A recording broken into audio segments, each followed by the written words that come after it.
Breaking news mga kabayan, Department of National Defense Gibo Teodoro Jr. ang tapang talaga muling binira ang kasakiman ng China. China, pistado matapos tawagin ng Chinese Communist Party na isla ang Baho de Masinloc, posibleng gagawing artipisyal na isla ng China, ang isa sa napakahalaga at napakalapit na nasasakupan ng Pilipinas sa West Philippine Sea. Kasi tinatawag nila yung Scarborough na island eh. Huangyan daw yata ang tawag nila dyan. Yan ang pinangalan nila. Shoal yun, hindi island yun. So, ano ibig sabihin? Gagawa sila ng isla? Kaya talagang hindi mapapagkatiwalaan niya mga yan. Kaya kung mag-uusap man, kailangan kwentas klaras, maliwanag ang gagabay sa usapin. Kung hindi, lilihisan ka lang, lulukuhin ka lang. Amerika gustong itodo ang kanilang suporta at tulong sa Pilipinas upang pigilang maagaw at masakop ng China ng tuluyan ang Scarborough Shoal. So when we pick up our heads a few years from now, yeah, maybe China has more Coast Guard vessels around Second Thomas Shoal or Scarborough Reef, but hey, look, the United States has a collective defense pact with our partners.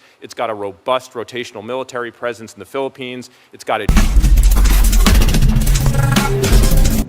Sir, baka pwede lang po pa-elaborate on what you said earlier about China's Freudian slip when they declared Kasi Scarborough tinatawag Shoal. nila yung Marine Reserve. Scarborough na island eh. Huangyan daw yata ang tawag nila dyan. Yan ang pinangalan nila. Shoal yun, hindi island yun. So, ano ibig sabihin? Gagawa sila ng isla? Kaya talagang hindi mapapagkatiwalaan niya mga yan. Kahit yung India, natuto ng masamang leksyon sa mga yan. You know?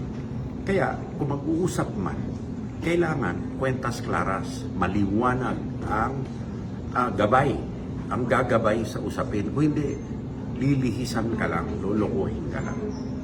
So kayo mismo, Sek, nakikita nyo yung possibility na magkaroon sila ng reclamation dun or artificial? Kahit na anong posibilidad. Kasi bakit nila tinatawag ng isla yan? Kung hindi naman isla, shoal yan eh. So, bakit nila tinatawag na isla? Kaya ako talagang hindi ko na tinatago na talagang kailangan mas puspusan ang ating deterrence kasama ng ating mga kaalyado at puspusan din ang mga legal initiatives natin laban sa kanila dahil declared na ng arbitral award na artisanal fishing ground yan ng Vietnam, Pilipinas at ng China. Hindi pwedeng akuin ng isang bansa totally ang Scarborough Shoal. No? Ngayon, dahil yan ay arbitral award, nilalabag nila, mag-isip tayo na pamamaraan kung papaano makaalyado natin ang mundo na itigil ito. So yung DPWH, hundreds of billions nagkaroon ng slash sa budget nila, sir. Would you wish for the budget na nabawa sa DPWH to be realigned and on the amendments? Sino ba naman may ayaw talagang i-realign? Pero one-off lang yon. Hindi year to year yon.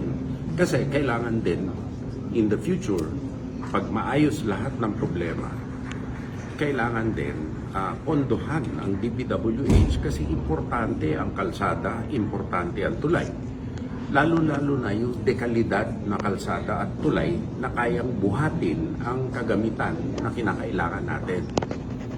Hindi lamang sa AFP, kung hindi sa disaster risk reduction. Noong isang araw lang, di ba, nalaglag yung kalye sa Davao-Butuan Road, no? Ito ay dahil kinain ng ulan yung ilalim ng bundok, gumuho yung side ng bundok. Ito ay major artery at kailangan itong maayos, no? Or kung hindi, i-relocate yung kalye depending sa study, no? So, bagamat gusto natin ang nakamkam na ninakaw na pera na isole sa taong bayan para magastos ng tama, hindi lang ito ang solusyon. Kasi taon-taon kailangan gumastos tayo ng malaki para sa defense, lalong-lalo na ngayon na napakalaki ng hamon na hinaharap natin dahil sa kabalastugan na ginagawa ng China. Budget season pa rin ngayon, sir. Nailabin na rin ba sa mga senador o congressman na yun nga, taasan kahit pa paano yung pondo for modernization? Receptive naman sila. Yun nga lang, mas importante sa akin ngayon ang sustainment. No? Ngayon, sa pagbibili ng bagong kagamitan, yung sustainment na pambayad sa utang, kasi napakalaki ng halaga. At habang tumatagal, nagmamahal ito. Kasi gustuhin man natin, hindi tumatahimik ang mundo eh. Hindi tumatahimik, we have to face that reality. There are new emerging defense technologies, autonomy, low-cost, attritable systems that we can be using ourselves and providing to our partners for them to get out on the water and start asserting their claims instead of just defending against PRC incursions. There are things we can be doing on the development and assistance front to try to get ahead of the very likely forms of political influence operations, cyber intrusions that we know the PRC is conducting. Again, we talked about the information domain, so there are ways to get after this. But I guess what I would say, one thing I think we have to remember as we think about this issue set is when we see the PRC doing something out at Second Thomas Shoal or out at Scarborough Shoal, those very specific tactical features and locations are important, but they're part of a bigger story, which is China's ambitions to control the South China Sea, to control the East Asian littoral. What we need to be doing in response and in parallel to China's ICAD activities is not just playing whack-a-mole, though we should be out there defending their tactical moves, but rather thinking about what are the strategic actions we need to be taking to ensure that they can't, in the end, have that kind of effective control that they want. So with the Philippines, for instance, yes, we need to be supporting them out at Scarborough Shoal, but we ought to be working on our force posture in the Philippines. We ought to be expanding the number of locations we're investing in.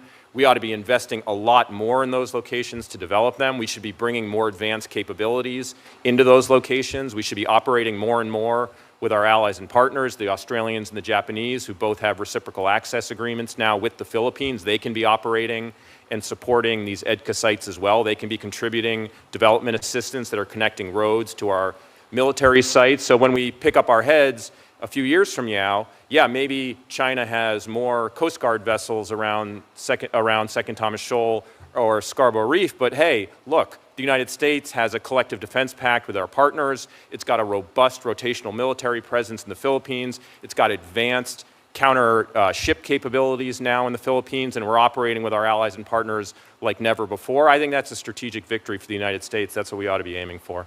Thank you. Thank you to all the witnesses. And thank you, Senator Ricketts, for our trip. We literally got to see Scarborough Shoal, Second Thomas Shoal, that whole West Philippine Sea region on our trip together earlier this year is enormously illuminating. And thank you for this hearing. Laban Pinas.